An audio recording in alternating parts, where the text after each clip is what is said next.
Okay, members, if you'll please come on into the chamber and find you a nice place to settle down.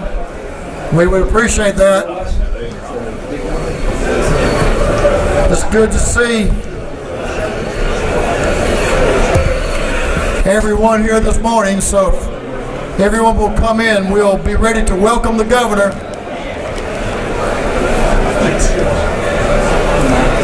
House members, if you will find your seats, please. House members, if you will find your seats, take your seats, please.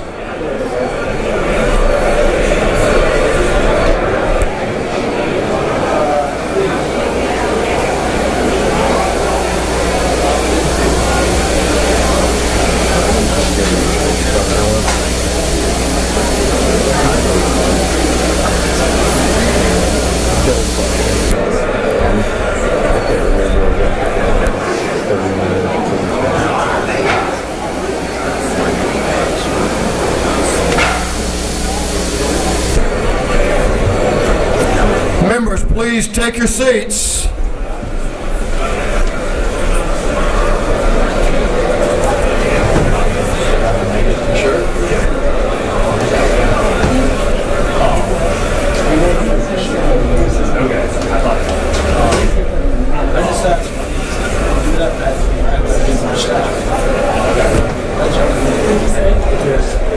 Members, please take your seats.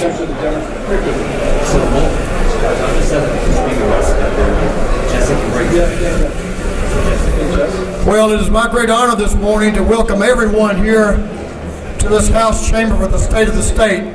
But a special honor for me is to welcome a gentleman who's become a dear friend and colleague over the years that we've worked together, especially very closely the last couple of years, to make sure that we're doing our very best for the people of Georgia.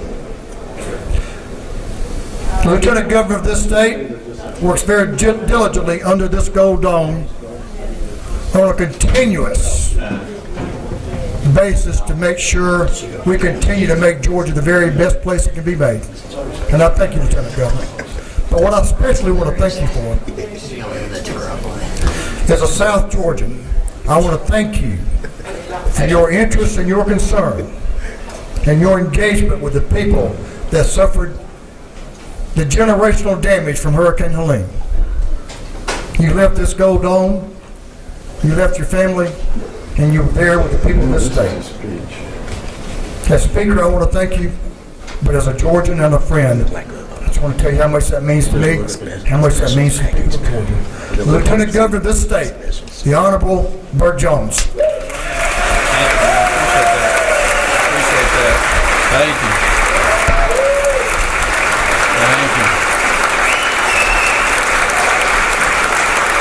Thank you.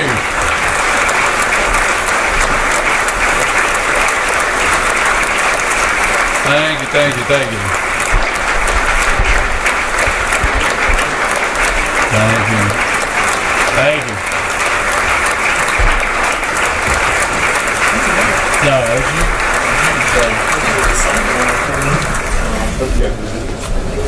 Speaker, I greatly appreciate that. I never expected such a warm welcome from the House here today. But it is a pleasure to be here, and thank you, Mr. Speaker, for that warm introduction. And the feelings are mutual. We do have a great working relationship, and I can tell you why, because we both have strong ladies at the House that would set us straight, and Miss Dale Burns and my wife Jan Jones there in the balcony. They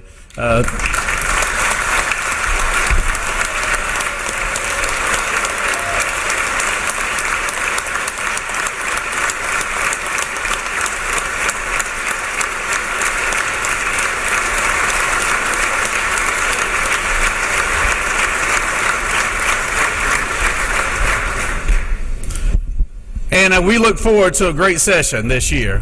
We have been very fortunate to have a great working relationship the last 2 years, and starting our third year. mine in Lieutenant Governor's role and Speaker in his new role as Speaker. It still feels new, doesn't it, Speaker? Yeah. And and I hope that this next biennial will be as successful as the last two. But we are here today, members of the General Assembly, for a joint session, and that joint session will come to order so that we can hear from our governor of the state of the state. At this time, I'd like to recognize Mr. Doorkeeper.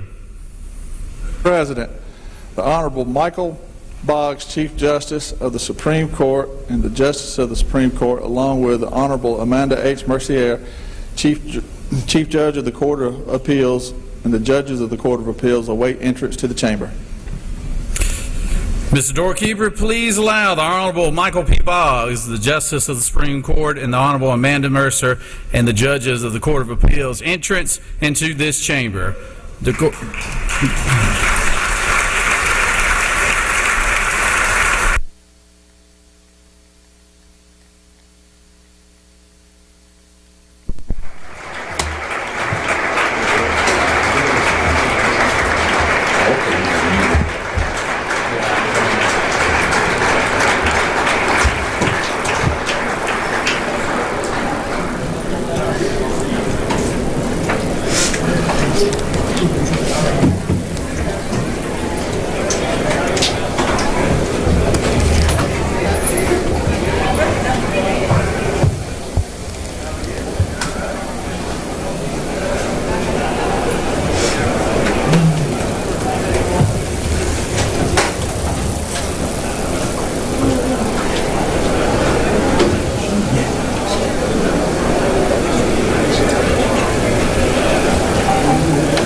If all members will take their seats.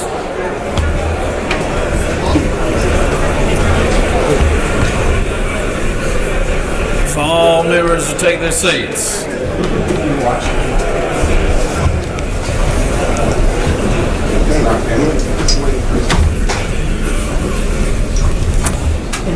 I'll ask the clerk to read the resolution. House Resolution 4 by Representative Estration, the 104th, a resolution calling a joint session of the House of Representatives and the Senate for the purposes of hearing a message from the governor, inviting the justices of the Supreme Court of the judge and the judges of the Court of Appeals to be present at the joint session and for other purposes. Recognize Mr. Doorkeeper. Mr. President, His Excellency, the Honorable Brian P. Kemp, Governor of the State of Georgia, and his Committee of Escorts await entrance to the chamber. Thank you, Mr. Doorkeeper. Please allow His Excellency Brian P. Kemp, Governor of the State of Georgia, and his Committee of Escorts entrance into the chamber.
Oh, you're fine.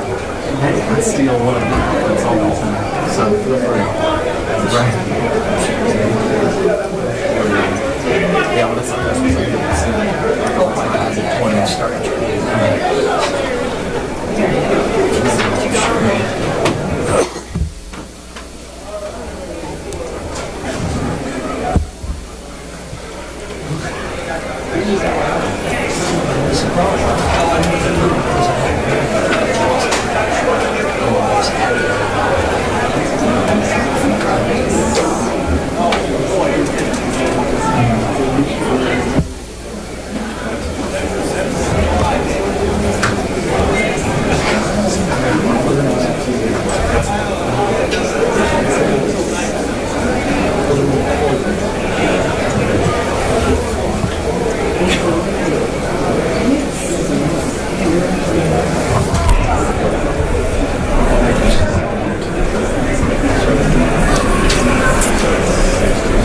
It is a great pleasure to have Governor Kemp here today for this joint session. But before we get to the governor's state of the state, there are some very special people here in the audience that we need to recognize. And I know no one more dear to the governor's heart than the First Lady and his 3 daughters, Miss Marty Kemp. Yes. Please recognize Miss Marty Kemp.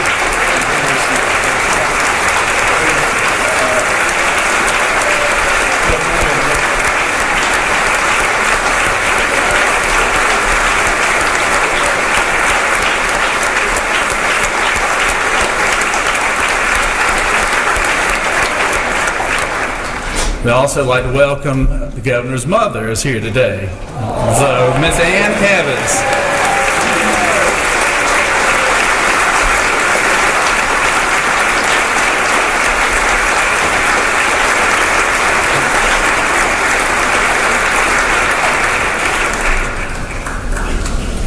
Also joining us today is his sister and her husband, Miss Julie Reef and Mr. Rocky Reef. Please welcome them today.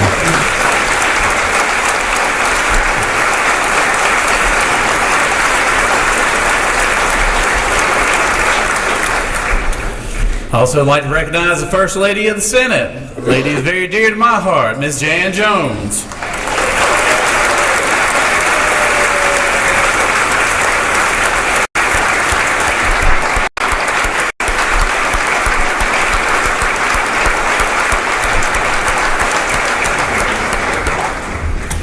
Also have a former House member here today who I like to call Father.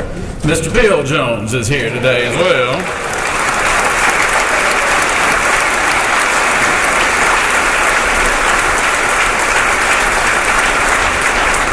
He served, as he says it, he served back in the late 70s and early 80s, and he said that's when we had fun up here. So, and I'm also proud to have my older brother with us here today. Mr. Brian Jones is also here as well.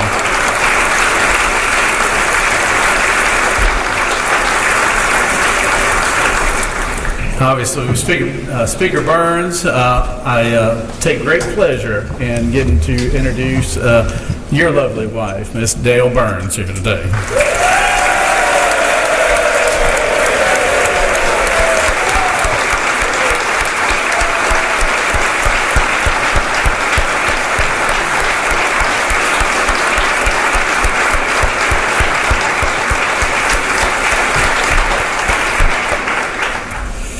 The Speaker Pro Tem of this chamber, Ms. Jan Jones, Representative Jan Jones here.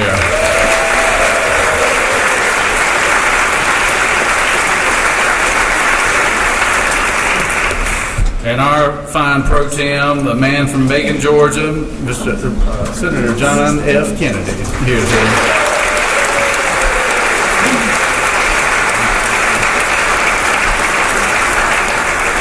And please welcome all at once, all our constitutional officers are in the gallery there. Y'all please stand and be recognized.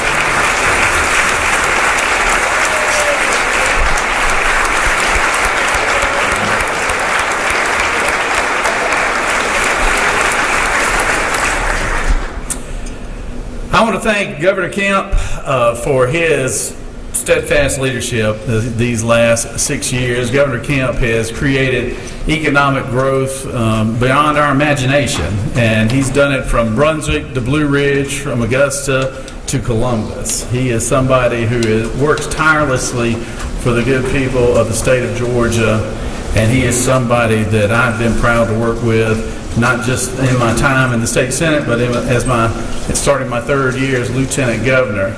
Governor Kemp has always put Georgians first, whether it's in economic growth, whether it's in access to health care, or whether it's been in our educational system, both K through 12 and our higher education. He's guided us through some very tough times and also some very politically trying times.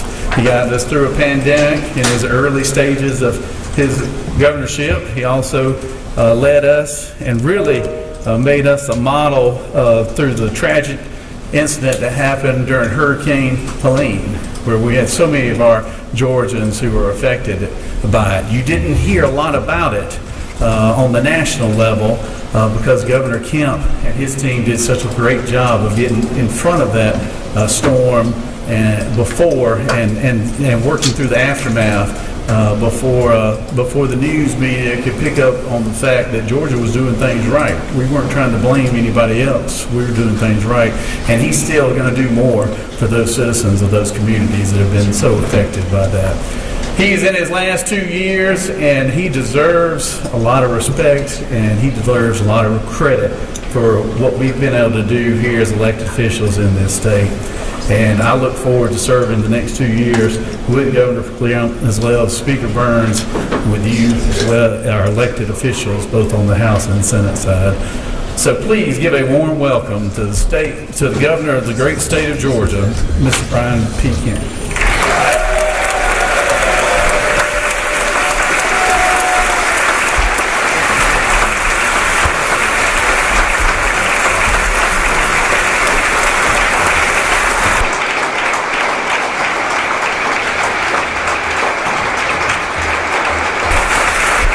Thank y'all so much.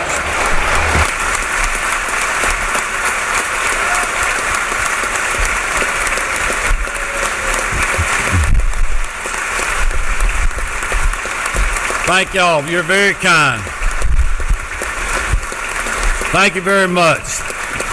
Thank you, Lieutenant Governor Jones, Speaker Burns, President Pro Tem Kennedy, Speaker Pro Tem Jones, members of the General Assembly, my fellow constitutional officers, members of the Public Service Commission, Mayor Dickens, members of the Judiciary, members of the Consular Corps, and my fellow Georgians.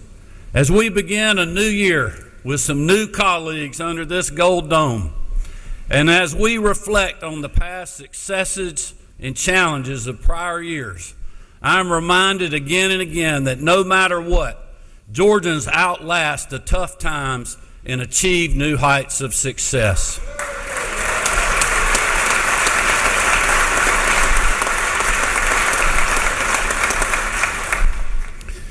In just the 6 years since I've taken office, we have faced the trials of COVID-19, a major recession as a result of that unprecedented pandemic, the effects of 11 hurricanes, some of them causing historic generational damage, over 200 tornadoes that caused direct injuries, and a summer of unrest and various threats to public safety, some of which are ongoing, and other challenges that required and received the very best of our people.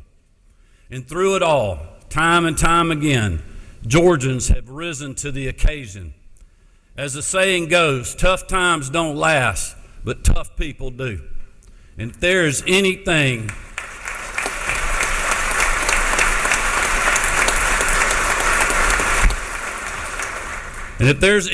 that I've learned in the 6 years that I've been honored to serve as your governor, it's that hard-working Georgians are not only tough, they're also generous, proud, and love our great state, because that is who we are.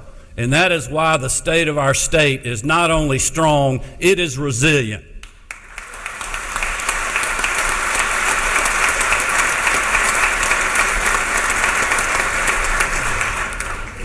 Marty and I have been especially reminded of that following the devastating impacts of Hurricane Helene.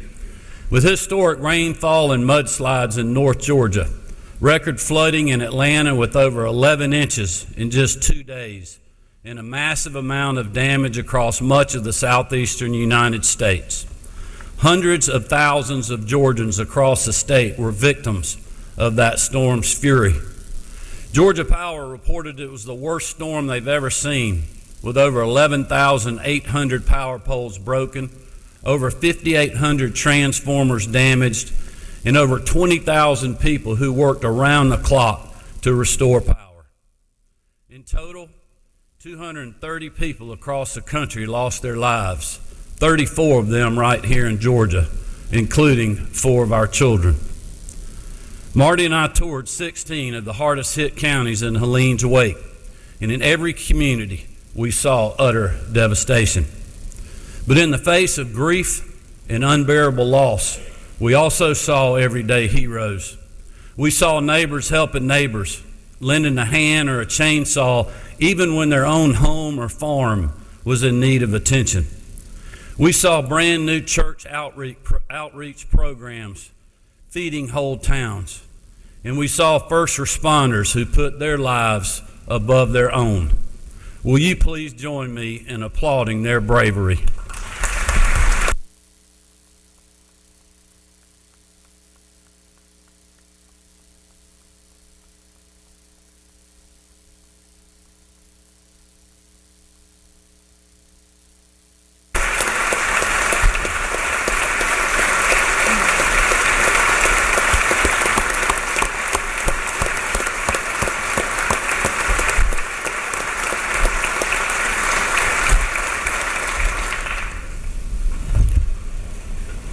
Courageous men and women like them had to cut people out of their homes and sadly had to recover the bodies of those killed by this storm. The heartbreaking loss of these lives is made even worse by the loss of livelihoods, especially for our farmers and timber growers who have endured over $5.5 billion worth of damage. As you know, our farmers needed relief quickly and efficiently. And that's why we repurposed $100 million to the Georgia Development Authority last November to provide direct financial support for our farmers and timber producers.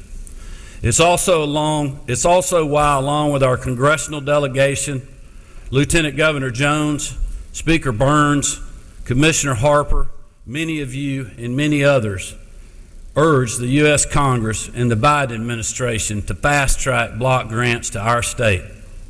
I want to extend my deepest gratitude to every member of Georgia's congressional delegation, both Republicans and Democrats, who voted to support that legislation. I also want to thank both President Biden and President-elect Trump for their support of the disaster relief package as well. Our people will receive the aid they desperately need and deserve, and for that, I am grateful. But rest assured, the elected leaders under this Gold Dome will stand with them for as long as necessary to make sure every Georgian can recover and come back stronger than before.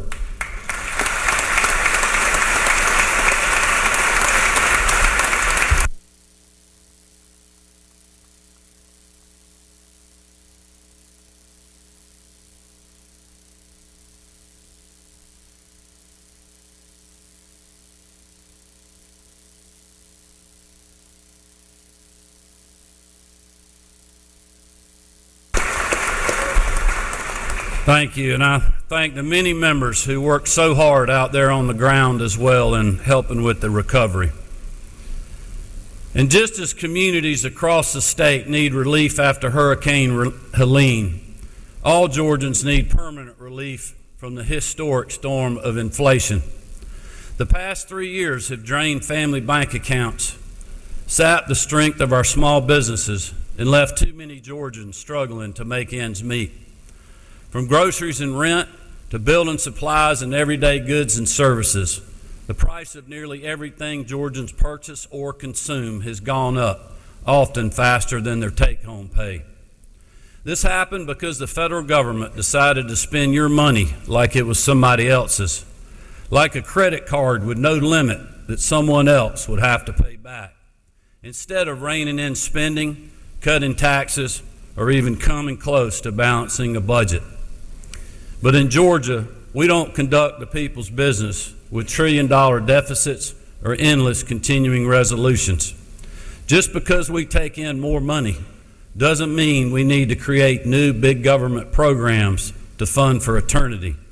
Instead, we budget conservatively, fund our priorities, keep government efficient, cut taxes, and then return that money back to you.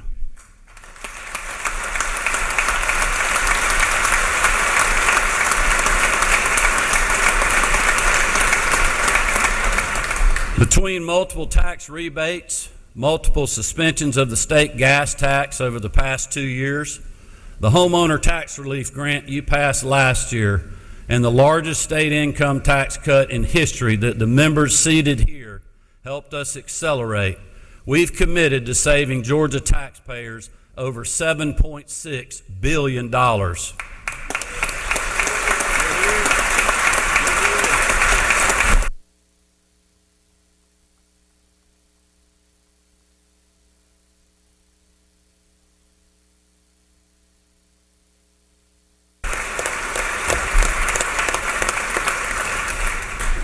And because of our conservative approach to budgeting and this body's support in holding the line on state spending, along with the incredible economy we've bolstered, we're able to double down on that relief. The prior acceleration you passed last session brought down the Georgia income tax rate to a rate of 5.39%, down a full 36 basis points from where we started in 2022. Today, I'm proposing a further cut of 20 basis points to bring us down to just 5.19%, saving Georgians another $7.5 billion over the next 10 years.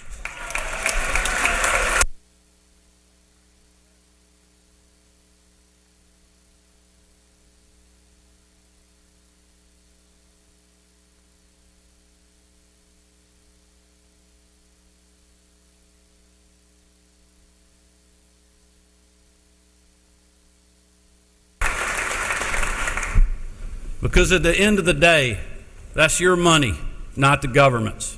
And here in Georgia, we believe you should keep more of it. Our conservative budgeting and balanced approach to taxes and spending are just some of the reasons that we've been named the top state for business for 11 years in a row, which is absolutely unprecedented. Like you, I am proud of that distinction, because businesses, both large and small, and everything in between, are the lifeblood of our economy. When your community can attract an automotive supplier that creates 30 new jobs, or help an existing tissue and paper manufacturer expand its operations by over 100 jobs, those are real lives and real families that are impacted. Those are hard-working Georgians who now have a chance to start a career, provide for their loved one, and build a better future. Georgia's success in attracting good-paying jobs and investments is widely known. Since I took office, together, we have attracted over 193,000 new private sector jobs and over $90 billion in investment. And the majority of those jobs and investments are going to rural areas. And those numbers just cover projects where the state was involved. They don't include all the organic growth underway throughout our entire state. Over the last 20 years, we have fought through economic headwinds and a pandemic, while still remaining one of the best states for business and economic opportunity. Georgia prevailed because when a state welcomes job growth, innovation, and prosperity, everyone prospers, no matter their zip code. While we're number one for business because we listen to and work with new and existing job creators. We didn't hand out government mandates or let partisan politics dictate state policy. We let our people and our job creators lead the way. We trusted hardworking Georgians to use their God-given abilities to create and innovate, and our state is better off for it. But Georgia's economic success is a lot like football. To quote Coach Kirby Smart, humility is only a week away, and there are storm clouds on the horizon. As we look ahead, I believe one of the biggest threats to Georgia's future is our state's legal environment. Last year, my office worked with the General Assembly and the Insurance Commissioner's Office and John King to pass House Bill 1114. This legislation allowed Commissioner King to gather data and information on Georgia's insurance industry, identify reforms that could be made to stabilize insurance costs, expand choices for consumers when they need coverage, and prevent more insurance carriers from leaving Georgia altogether. Additionally, over the last few months, my office hosted 3 roundtables throughout the state, listening to small businesses across a wide range of industries, including healthcare providers from Albany to Toccoa and some of our state's largest employers. Even though each person at those roundtables came from a different part of our state, represented a different industry or business, told a unique story, or had a different perspective, the call for action was unanimous. It's abundantly clear that the status quo isn't working, and a failure to act on meaningful tort reform will continue to put Georgians and their livelihoods in serious jeopardy. For some that I met, the cost of insurance is threatening their ability to operate. Small business owners reported insurance premiums up anywhere from 30% to over 100% over the last few years, costing them hundreds of thousands or millions just to get basic coverage. For too many of them, that meant holding back on hiring more employees, waiting to grow their business, or making difficult decisions about whether or not they could even keep the lights on. For others, the biggest problem was the complete lack of insurance options, or the threat of paying thousands or millions to fend off excessive lawsuits. At the end of the day, the increased cost of doing business is simply passed on to the consumer, hard-working Georgians who are already struggling to make ends meet. As a small business owner for over 35 years, I know that if you can't get insurance, you can't run a business and you can't pay your employees. And nobody can afford to spend years and millions in a courtroom battling to keep the doors open in their small business. It's unsustainable and it's widespread. At our first roundtable, we spoke to the leaders of a child care company with multiple locations in metro Atlanta. They have experienced a 100% increase in insurance costs since just 2018. We heard from a South Georgia grocer who lost coverage completely after frivolous lawsuits were filed.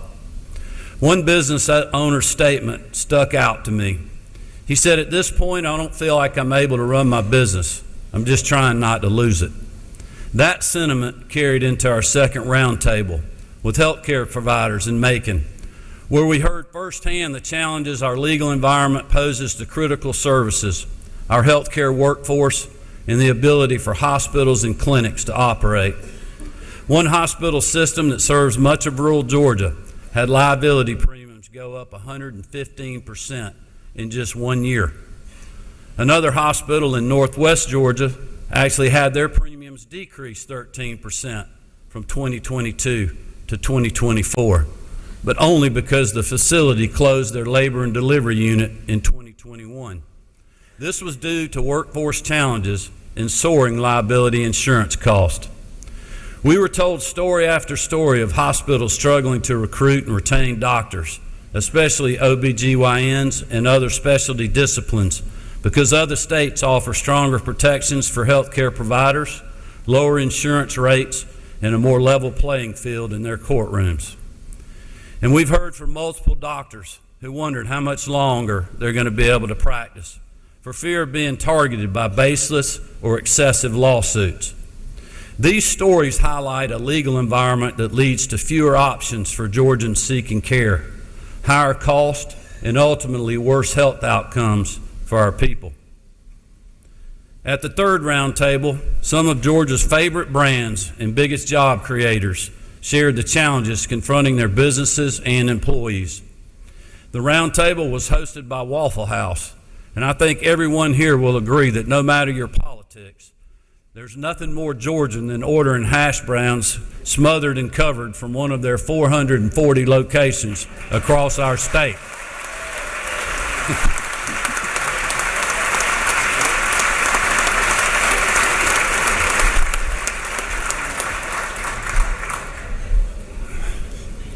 I knew that hash browns line would get y'all. Whether it's an emergency family trip on Thanksgiving because the turkey ended up burnt, a midnight meal during an all-night study session in college, or celebrating the big win by your son or daughter's rec team, Waffle House and great Georgia brands like them create unforgettable memories for all of us. They also create opportunity and a great career for their employees, over 10,000 of them in Georgia alone.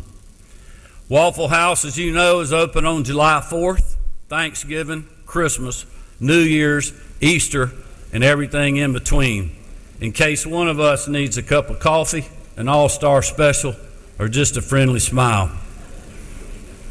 In fact, they're only closed when disaster strikes, or unfortunately, when they can't afford to remain open because of a legal environment that forces them to limit hours, hold back on hiring, or change their business model.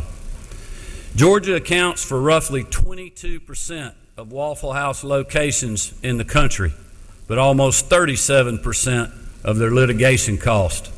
Their liability insurance premiums have gone up 235% since 2018, and their average cost for a negligent security lawsuit in Georgia is 5 times higher than in Florida, 9 times higher than Texas, 21 times higher than South Carolina, and 27 times the average cost of a similar lawsuit in Alabama.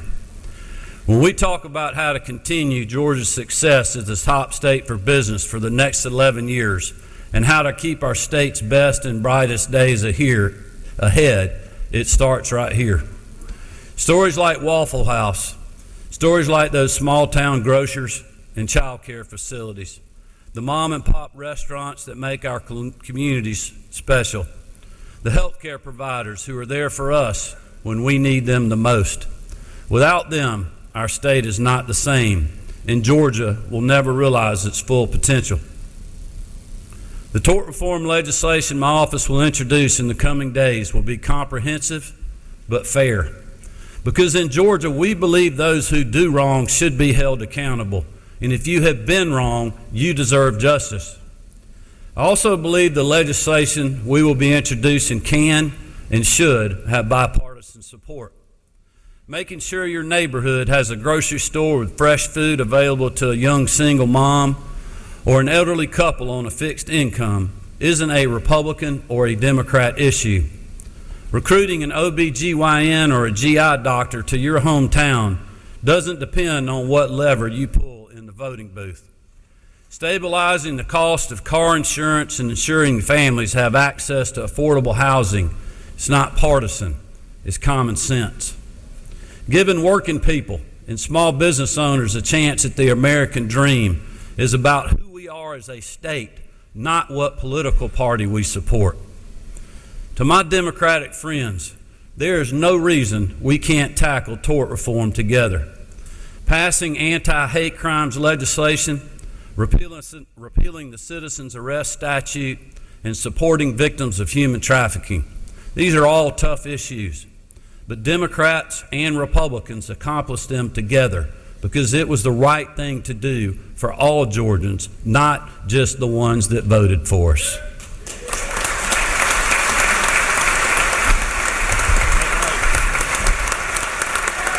Lay that out first.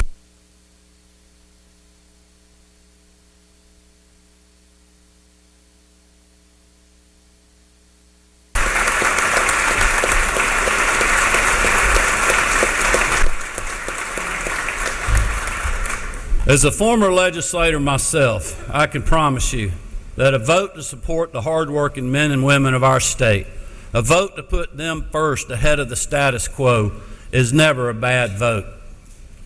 But I know this issue is complicated and will not be easy to fix.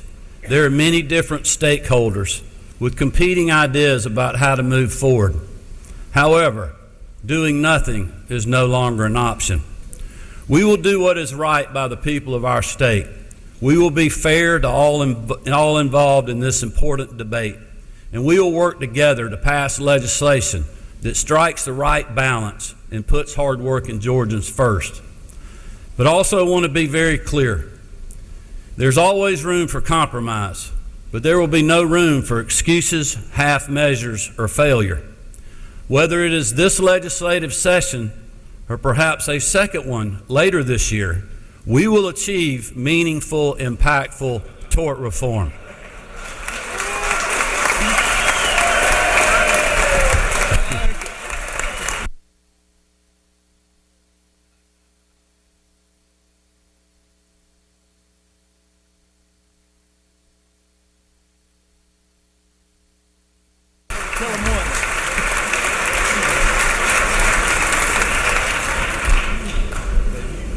The Lieutenant Governor and the Speaker noticed how quick y'all picked up on that last line. Because if we take seriously our mission to keep Georgia the best place to live, work, and raise a family for the next generation, we have to get off the sidelines and get to work. Keeping our state moving in the right direction also means proudly supporting our law enforcement and honoring those who bravely run into the face of danger to protect and defend us all. Last year, when a deranged gunman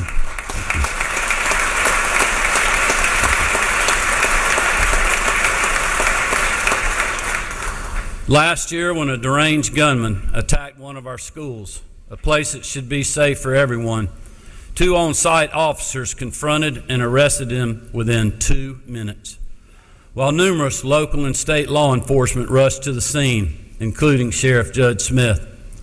Those 2 school resource officers saved many lives at Appalachia High School on that horrific day and have more than earned our gratitude. Sergeant Chase Boyd, Deputy Brandon King, and Sheriff Smith are here with us today. I'd like to ask them to stand and let us thank them and their colleagues for their heroic efforts.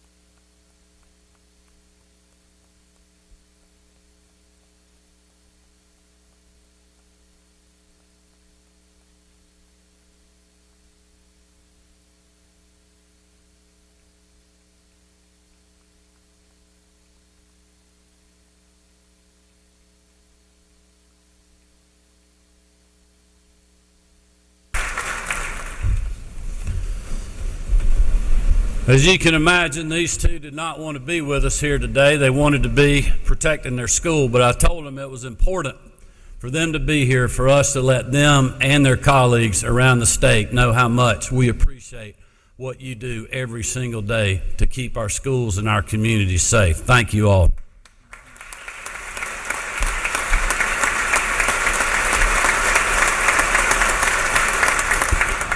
I also want to thank those members of the legislature who were here in 2019 and 2023, who supported 2 rounds of funding for direct campus security grants to every school in Georgia. And last year, with the support of Lieutenant Governor Jones and Speaker Burns and you all, the members of the General Assembly, we made yearly funding to strengthen school safety a permanent part of our base budgets. In total, we have allocated $294 million for campus safety so far, and my budget proposal includes a further $159 million for that purpose.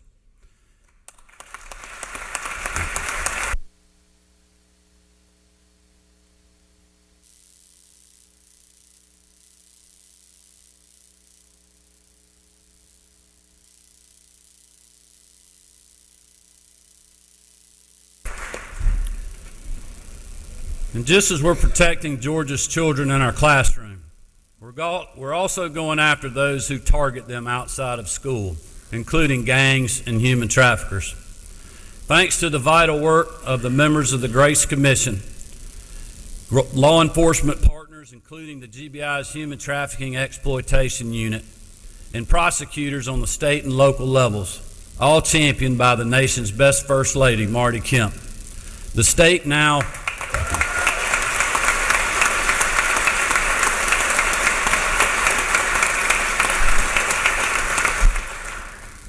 has now investigated over 330 human trafficking cases, convicted 49 human traffickers, and saved roughly 200 lives.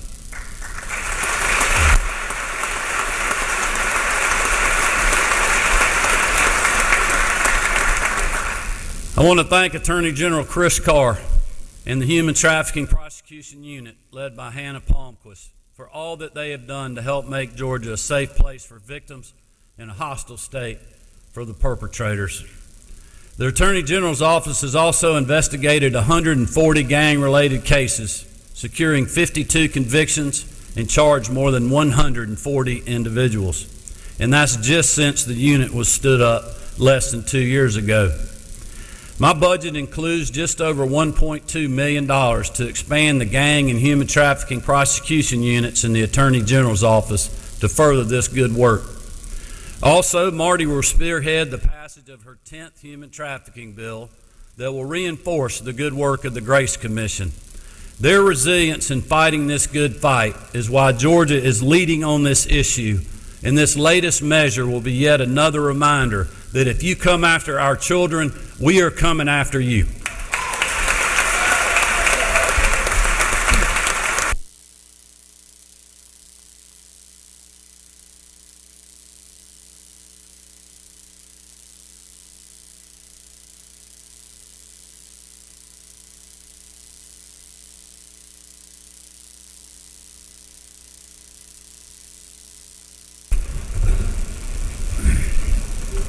Just as Marty has been instrumental in going after those who threaten our children and making Georgia a safe place for those seeking to rebuild their lives, she has also been a tireless champion for mental health services. For over a year now, as she has promoted the 988 Suicide and Crisis Hotline, she has carried this message forward: it's okay to not be okay. And as a result, more and more Georgians are finding the support they need to stay resilient in the face of difficulty. Last year, you put more funding toward behavioral and mental health needs than ever before, over $1.6 billion. I want to thank the First Lady, Commissioner Kevin Tanner, and the frontline caregivers who are helping Georgians process and overcome the challenges of mental distress. Several of those caregivers have joined us today. They are the true coaches of resiliency who help children and young adults deal with the unimaginable. Christina Lowe, Whitney Hardegree, Laura Etheridge, and Karen Hope were some of the first on the scene in the days following the tragedy at Appalachia High School. Their strength, knowledge, and skill have helped those who have witnessed evil be able to move forward and continue on life's path, and for that, they have our deepest gratitude.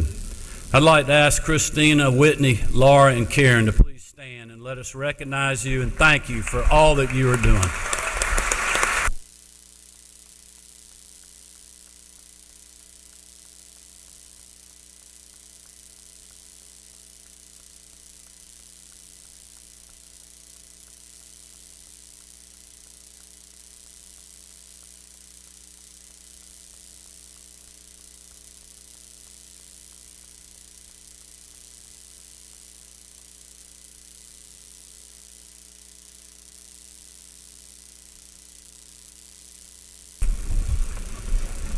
We know that your work is not complete and there's a long road ahead, but we are grateful for what you and the Sheriff's Department are doing to continue to support the great community in Barrow County.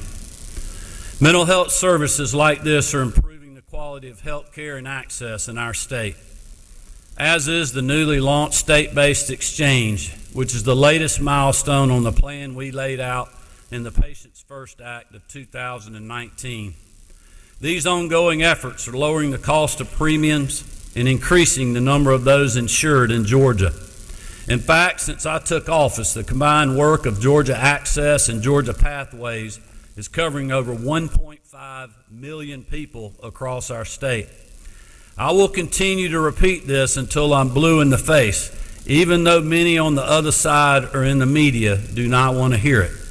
We are covering well over 200,000 more Georgians than traditional Medicaid expansion would cover. And those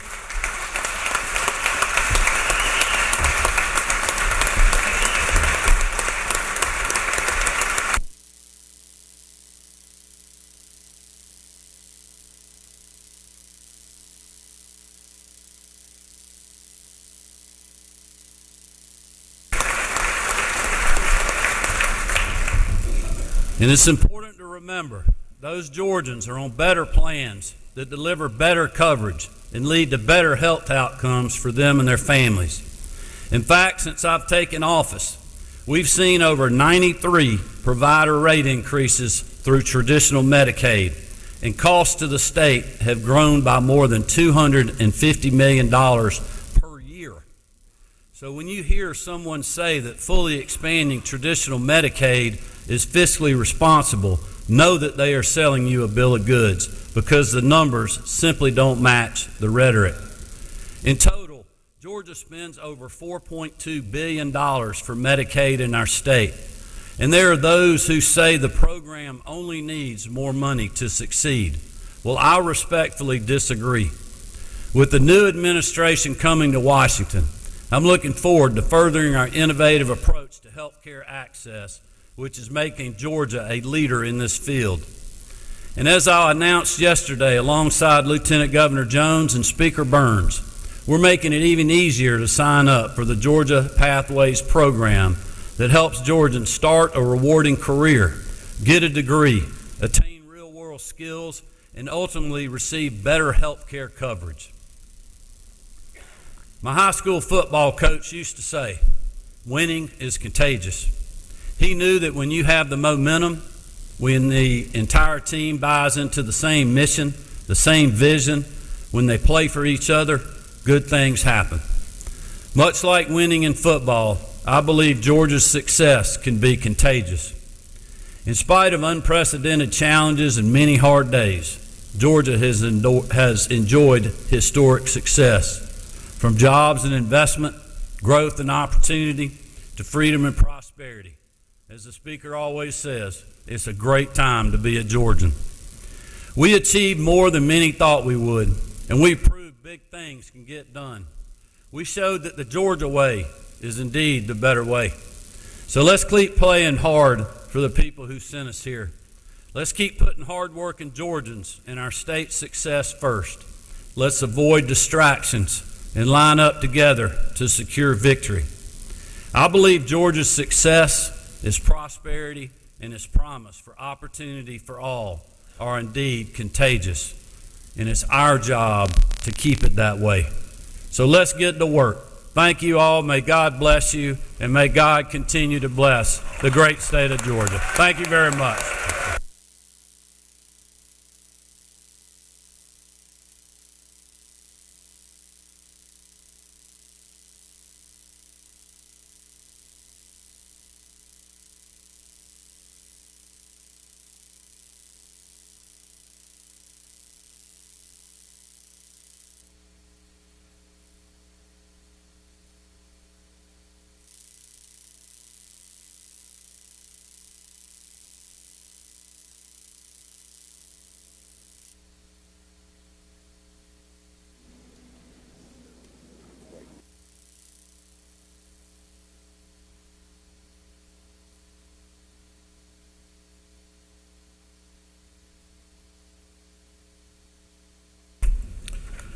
Thank you, Governor. Appreciate you and appreciate that message, and we appreciate everyone being here today and joining us, and we look forward for a great next 2 years and look forward to another one session, right, this year, right?